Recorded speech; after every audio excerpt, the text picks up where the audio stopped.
ខ្ញុំឈរទ្រឹងដៃជើងញ័រទៅទ្រើកភ្នែករបស់ខ្ញុំបានសម្លឹងទៅមើលខ្មោចស្រីនោះដែលកំពុងតែអូសរាងកាយរបស់សុខាបាត់ចូលទៅក្នុងព្រៃដ៏ជ្រៅបំផុតពន្លឺពិលរបស់ខ្ញុំហាក់ដូចជាគ្មានអំណាចអ្វីទេវាមិនអាចឆ្លុះបញ្ចាំងភាពងងឹតដែលកំពុងតែលាបត្របាក់មិត្តភ័ក្តិរបស់ខ្ញុំនោះបានឡើយខ្ញុំពិតជាចង់រត់ទៅតាមណាស់ប៉ុន្តែសំឡេងអ្វីម្យ៉ាងបានបន្លឺឡើងពីក្រោយខ្នងរបស់ខ្ញុំនោះគឺជាសំឡេងលីណានិងបូរីពួកគេបានស្រែកហៅឈ្មោះរបស់ខ្ញុំនិងសុខាគេទាំងពីរបានរត់មកតាមខ្ញុំដោយសារតែខ្ញុំរត់ចេញពីភ្នក់ភ្លើងនោះយូរពេកពន្លឺពិលរបស់ពួកគេបានចាំងមកលើខ្ញុំដែលកំពុងតែញ័រដូចនឹងកូនសត្វនៅពេលពួកគេរត់មកដល់ពួកគេសម្លឹងមើលខ្ញុំរួចក៏សម្លឹងទៅកន្លែងដែលខ្ញុំកំពុងតែបញ្ចាំងពិលទៅនោះប៉ុន្តែវាគ្មានអ្វីទាំងអស់ទូរស័ព្ទរបស់សុខានៅតែធ្លាក់លើដីអេក្រង់បែកប្រេះប៉ុន្តែរូបនាងត្រូវបានខ្មោចចាប់បាត់ទៅហើយ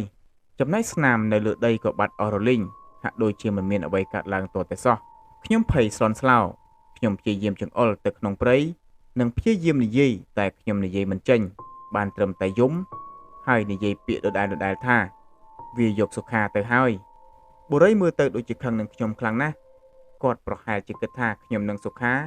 កំពុងតែលេងសើចរឿងឈួតជាមួយគាត់ហើយគាត់បានរើសទូរស័ព្ទរបស់សុខាហើយស្រែកហៅឈ្មោះនាងខ្លាំងលីណាវិញនាងចាប់ផ្ដើមយំនាងរត់មកអោបដៃរបស់ខ្ញុំហើយសួរខ្ញុំទាំងអង្វរថា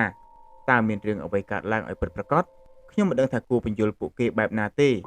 តើខ្ញុំគួរប្រាប់ពួកគេថាខ្ញុំបានឃើញខ្មោចអូសុខាចូលទៅក្នុងព្រៃដោយរបៀបណារំពេចនោះសំឡេងមួយបានបន្លឺឡើងវាមិនមែនជាសំឡេងខ្មោចទេសំឡេងនោះនៅឆ្ងាយជ្រៅនៅក្នុងព្រៃវាគឺជាសំឡេងស្រែករបស់សុខានាងកំពុងតែស្រែកឲ្យគេជួយពួកយើងទាំង3នាក់ឈរស្ងៀមស្ងាត់មួយសន្ទុះស្ដាប់សំឡេងនោះសំឡេងបានបន្លឺឡើងម្ដងទៀតកាន់តែខ្សោយទៅហាក់ដូចជានាងកំពុងតែរងទុក្ខខ្លាំងណាស់ពេលនេះភាពសង្ស័យនៅលើមុខរបស់បុរីបានបាត់ទៅអស់វាត្រូវបានជំនួសមកវិញដោយភាពភ័យខ្លាចនិងកំហឹងគាត់មិននិយាយអ្វីទាំងអស់គាត់បានតែយកកាំបិតមួយពីក្នុងឡានយកមកកាន់ក្នុងដៃយ៉ាងណែនហើយងក់ក្បាលទៅកាន់លីណាគាត់សម្រេចចិត្តថានឹងចូលទៅតាមសំឡេងនោះហើយលីណាយំកាន់តែខ្លាំងតែនាងក៏បានងក់ក្បាលយល់ព្រមដែរនាងមិនព្រមចាក់ចេញដោយគ្មានសុខានោះទេចំណែកខ្ញុំវិញដឹងច្បាស់ជាងគេខ្ញុំដឹងថាសំឡេងស្រែកនោះគឺជាអន្ទាក់ខ្មោចនោះកំពុងតែហៅពួកយើងឲ្យចូលទៅក្នុងរូងមរណៈរបស់វាហើយខ្ញុំចង់ខាត់ពួកគេខ្ញុំចង់អង្វរពួកគេឲ្យត្រឡប់ទៅវិញតែខ្ញុំដឹងថាពួកគេនឹងមិនព្រមស្ដាប់ខ្ញុំឡើយដូច្នេះហើយពួកយើងទាំង3ដោយមានបុរីដើរនាំមុខកាន់កាំបិតនិងពិលលីណាដើរនៅកណ្ដាលដៃកាន់ពិលទាំងញ័រហើយខ្ញុំដើរនៅក្រោយគេបង្អស់ពួកយើងចាប់ផ្ដើមឈានជើងចូលទៅក្នុងព្រៃដ៏ងងឹតនោះដើរតាមសំឡេងស្រែករបស់សុខាទិដ្ឋភាពព្រៃនៅពេលយប់ពិតជាខុសពីពេលថ្ងៃខ្លាំងណាស់ដើមឈើធំដែលមើលទៅស្រស់ស្អាតនៅពេលថ្ងៃពេលនេះប្រែទៅជារូបរាងចម្លែកដូចជាដៃយក្សដែលកំពុងតែព្យាយាមចាប់ពួកយើងខ្យល់ត្រជាក់បក់មកប៉ះរាងកាយរបស់ពួកយើងប៉ុន្តែភាពត្រជាក់នៃអារម្មណ៍របស់ខ្ញុំគឺខុសពីពួកគេព្រោះភ្នែករបស់ខ្ញុំគឺជាភ្នែកដែលមានបណ្ដាសាខ្ញុំបានចាប់ផ្ដើមឃើញពួកវាហើយខ្ញុំឃើញពួកវានៅគ្រប់ទីកន្លែងខ្ញុំឃើញមុខមនុស្សចាស់ដែលមានស្បែករលួយផុសចេញពីសម្បកឈើខ្ញុំឃើញស្រមោលក្មេងតូចរត់ចុះរត់ឡើងនៅចន្លោះកំពតព្រៃភ្នែករបស់ពួកគេភ្លឺដូចរងើកភ្លើងពួកវាមិនធ្វើអ្វីពួកយើងទេពួកវាគ្រាន់តែឈរមើលសម្លឹងមើលមកពួកយើងទាំង3ដែលកំពុងតែដើរចូលទៅរកសេចក្តីស្លាប់ខ្ញុំមិនហ៊ានប្រាប់លីណានិងបុរីទេខ្ញុំបានត្រឹមតែដើរអោនមុខហើយសូត្រធម៌ក្នុងចិត្តសំឡេងស្រែករបស់សុខានៅតែបន្លឺឡើងពេលខ្លះហាក់ដូចជានៅជិតពេលខ្លះទៀតហាក់ដូចជានៅឆ្ងាយបុរីចាប់ផ្ដើមឆេវឆាវគាត់កាប់មែកឈើនៅខាងមុខគាត់ប្រាវពួកយើងដើរកាន់តែជ្រៅរហូតដល់ខ្ញុំមិនដឹងថាពួកយើងទៅទិសខាងណានោះទេព្រៃនៅជុំវិញពួកយើងកាន់តែក្រាស់ទៅហើយអាកាសធាតុក៏កាន់តែត្រជាក់រហូតដល់ពួកយើងមកដល់កន្លែងមួយគឺមាត់អូដដែលតែវាមិនមែនជាកន្លែងដែលពួកយើងបានបោះតង់នោះទេកន្លែងនេះទឹកហូរខ្លាំងជាងមុនហើយមានដុំថ្មធំរដេបរដប់ដើម្បីទៅត្រើយមកខាងបានគឺមានតែស្ពានឈើចាស់មួយដែលពុកផុយស្ទើរតែទ្រទ្រង់ទម្ងន់មនុស្សមិនបានផងសំឡេងស្រែករបស់សុខាហាក់ដូចជាមកពីត្រើយមកខាងនៃស្ពាននោះហើយបុរីមិនស្ទាក់ស្ទើរទេ គាត់យកពិលឆ្លោះមើលស្ពាននោះហើយប្រាប់ពួកយើងឲ្យចាំនៅទីនេះគាត់នឹងទៅមើលតែម្នាក់ឯងគាត់កាន់ដាវជាប់នឹងដៃហើយចាប់ផ្ដើមឈានជើងទៅលើស្ពានចាស់នោះឈើស្ពានបន្លឺឡើងលើសូរក្រេតក្រតគួរឲ្យព្រឺក្បាលបុរីដើរយឺតមួយជំហានម្ដងខ្ញុំឈរមើលគាត់ដោយបេះដូងលោតញាប់ភ្នែករបស់ខ្ញុំសម្លឹងមើលទៅផ្ទៃទឹកងងឹតនៅខាងក្រោមស្ពានទឹកនៅកន្លែងនេះហាក់ដូចជាជប់ហូរវាងងឹតនិងស្ងៀមស្ងាត់ខុសពីធម្មតាពេលដែលបុរីដើរជិតដល់ពាក់កណ្ដាលស្ពានខ្ញុំក៏បានឃើញវាគឺជាខ្មោចទឹកនោះហើយនាងកំពុងតែផុសចេញពីក្នុងទឹកយ៉ាងស្ងៀមស្ងាត់នៅពីក្រោយបុរីនាងផុសតែពាក់កណ្ដាលខ្លួនមុខរបស់នាងពេលនេះគឺគ្មានសក់បិទបាំងនោះទេភ្នែករបស់នាងសក្រឡោតហើយមាត់របស់នាងកំពុងតែញញឹមគួរឲ្យខ្លាចជាទីបំផុតខ្ញុំចង់ស្រែកប្រាប់ឲ្យបុរីរត់តែវាហួសពេលទៅហើយដៃដ៏សស្លេកទាំងពីររបស់ខ្មោចស្រីនោះបានលូកចេញពីទឹកចាប់ជើងទាំងពីររបស់បុរីយ៉ាងខ្លាំងបុរីស្រែកឡើងមួយអស់សំឡេងគាត់ព្យាយាមដកដាវរបស់គាត់ដើម្បីតតាំងជាមួយខ្មោចតែខ្មោចវាមានកម្លាំងខ្លាំងជាងវាក៏ទាញគាត់មួយទំហឹងធ្វើឲ្យគាត់ធ្លាក់ពីលើស្ពានបោកក្បាលទៅនឹងដុំថ្មរួចក៏បាត់ចូលទៅក្នុងទឹកងងឹតនោះភ្លាមទៅពិលរបស់គាត់បានធ្លាក់ហើយរលត់ភ្លាមបន្សល់ទុកតែសំឡេងទឹកដែលកំពុងហូរព្រមទាំងភាពស្ងៀមស្ងាត់ដ៏គួរឲ្យខ្លាចលីណាស្រែកយំយ៉ាងខ្លាំងនាងស្ទើរតែដួលសន្លប់ទៅហើយឯខ្ញុំឈរភាំងខ្ញុំទើបតែបានឃើញមិត្តរបស់ខ្ញុំស្លាប់នៅមុខរបស់ខ្ញុំគឺស្លាប់ដោយសារតែខ្មោចតែខ្ញុំមិនអាចជួយអ្វីបានទេសំឡេងស្រែករបស់សុខាក៏បានជប់បន្លឺឡើងដែរពេលនេះខ្ញុំច្បាស់ហើយវាមិនមែនជាសំឡេងសុខាទេវាគឺជាសំឡេងខ្មោចដែលធ្វើត្រាប់តាមនាងខ្ញុំដឹងថាពួកយើងត្រូវតែរត់ខ្ញុំចាប់ដៃលីណាហើយអូសនាងរត់ត្រឡប់ក្រោយដើម្បីចេញពីទីនេះលីណារត់បណ្ដើរយំបណ្ដើរនាងមិនដឹងថានាងកំពុងតែរត់ទៅណាទេពួកយើងរត់ដោយគ្មានទិសដៅរត់ទៅឲ្យឆ្ងាយពីមាត់អូរមរណៈនោះ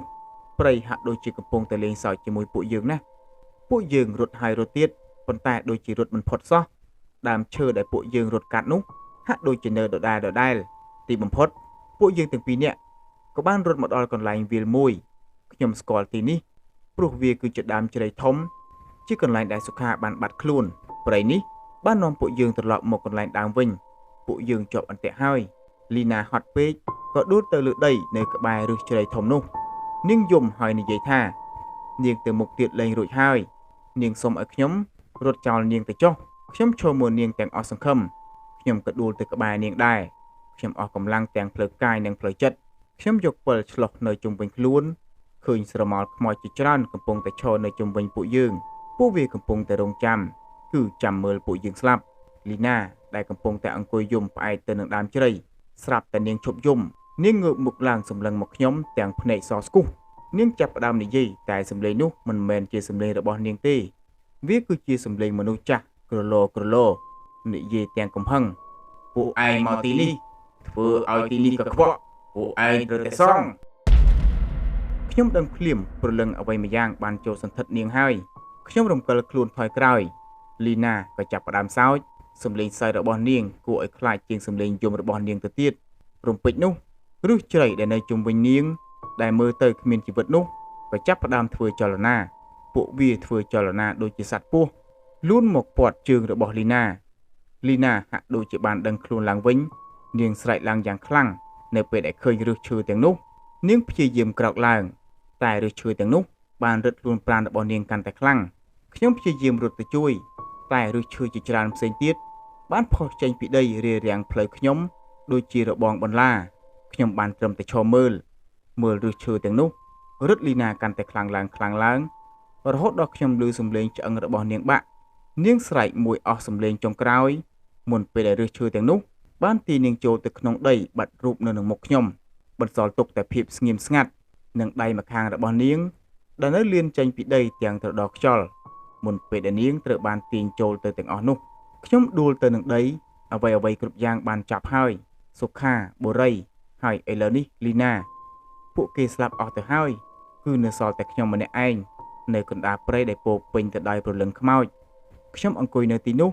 មិនដឹងថាយូរប៉ុណ្ណាទេខ្ញុំលែងយំទៀតហើយគឺខ្ញុំគ្មានទឹកភ្នែកសម្រាប់យំទៀតទេខ្មោចស្រីក្នុងទឹកនោះបានដើរចេញពីក្រោយដើមជ្រៃនាងដើរមកឈប់នៅពីមុខខ្ញុំនាងសម្លឹងមើលមកខ្ញុំ តែពេលនេះភ្នែករបស់នាងលែងមានកំហឹងទៀតហើយនាងមិនបានធ្វើអ្វីខ្ញុំទេនាងគ្រាន់តែឈរសម្លឹងមើលខ្ញុំយល់ហើយរបស់នោះមិនបានចង់សម្លាប់ខ្ញុំទេខ្ញុំដែលអាចមើលឃើញពួកគេមិនមែនជាគោលដៅរបស់គេទេគោលដៅរបស់គេគឺមិត្តភ័ក្តិរបស់ខ្ញុំដែលបានចូលមករំខានទីកន្លែងរបស់គេពាក្យដែលដេញឲ្យខ្ញុំទៅវាមិនមែនជាការគំរាមកំហែងទេ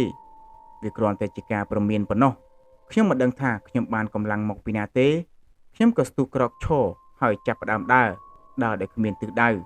ដើរចេញពីដើមជ្រៃមរណៈនោះខ្មោចទាំងនោះមិនបានដេញតាមខ្ញុំទៀតទេពួកវាគ្រាន់តែឈរមើលខ្ញុំពីចម្ងាយខ្ញុំដើររហូតដល់ខ្ញុំបានឃើញពន្លឺភ្លើងព្រឹមវាជាភ្នក់ភ្លើងនៅកន្លែងបោះតង់របស់ពួកយើងភ្លើងនោះជិតរលត់អស់ទៅហើយនៅសល់តែរងើកក្រហមខ្ញុំដើរមកដល់តង់របស់ពួកយើងហើយក៏ដួលទៅលើដីខ្ញុំជាអ្នករស់រានមានជីវិតតែម្នាក់គត់តែខ្ញុំត្រូវជាប់នៅក្នុងព្រៃនេះតែម្នាក់ឯងជាមួយនឹងព្រលឹងខ្មោចដែលកំពុងតែឃ្លាំមើលខ្ញុំពីគ្រប់ទិសទី